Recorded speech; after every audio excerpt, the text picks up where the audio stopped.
Saturn సూర్య కుటుంబంలో చూడడానికి అందంగా ఉండే గ్రహం ఇది. జూపిటర్ తర్వాత అతిపెద్ద గ్రహం, అతి తేలికైన గ్రహం కూడా ఇదే. ఇది పట్టెంత ఒక సముద్రంలో ఈ గ్రహాన్ని వేస్తే అది నీటిలో తేలుతుంది. ఈ గ్రహానికి సాంద్రత చాలా తక్కువగా ఉండటమే దీనికి కారణం. అన్ని గ్రహాల కన్నా సాటర్న్ చాలా బాగుంటది. దానికి కారణం దానికి ఉన్న అందమైన రింగులు. ఇంతకీ ఆ రింగులేంటంటే, కొన్ని కోట్ల సంఖ్యలో ఇసుక రేణువంత సైజు నుండి రెండంతస్తుల బిల్డింగ్ అంత సైజులో ఉందే ఐస్ పార్టికల్స్ మరియు రాళ్లు కలిసి దాని చుట్టూ తిరుగుతుంటాయి. కొన్ని మిలియన్ సంవత్సరాలకు ఇవన్నీ కలిసిపోయి మరొక ఉపగ్రహంగా తిరిగే అవకాశముందట. తరువాత సాటర్న్కి రింగ్స్ ఉండవు. సాటర్న్ చుట్టూ 146 ఉపగ్రహాలు తిరుగుతున్నాయి. సాటర్న్ సూర్యుడి చుట్టూ ఒకసారి తిరగడానికి 10,760 రోజుల సమయం పడుతుంది. యురేనస్ సూర్య కుటుంబంలో 7వ గ్రహం. 290 కోట్ల కిలోమీటర్ల దూరంలో ఉంటుంది. యురేనస్ సూర్యుని చుట్టూ తిరగడానికి 30,687 రోజుల సమయం పడుతోంది.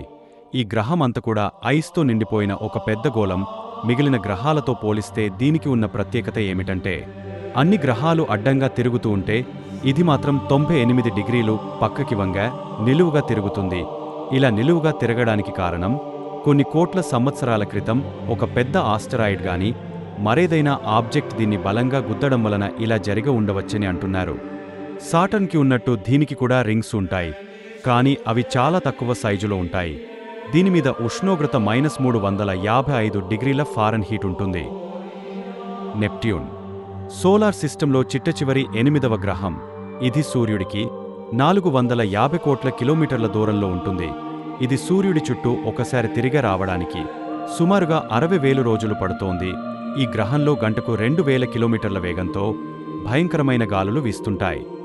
అక్కడి వాతావరణంలో మీథేన్ ఎక్కువగా ఉండటం వల్ల ఈ గ్రహం బ్లూ కలర్లో ఉంటుంది. దీనికి 16 ఉపగ్రహాలు ఉన్నాయి.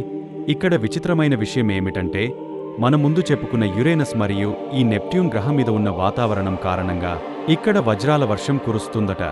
ఇవి మన సౌర కుటుంబంలోని గ్రహాలు. అయితే చిన్నప్పుడు 9 గ్రహాలు కదా మనం చదివింది. అదే 9వ గ్రహం ప్లూటో. కానీ 2006లో ఇంటర్నేషనల్ ఆస్ట్రనామికల్ యూనియన్ వాళ్ళు గ్రహానికి ఉండవలసిన క్వాలిటీస్ లేవని గ్రహాల జాబితా నుండి తొలగించింది.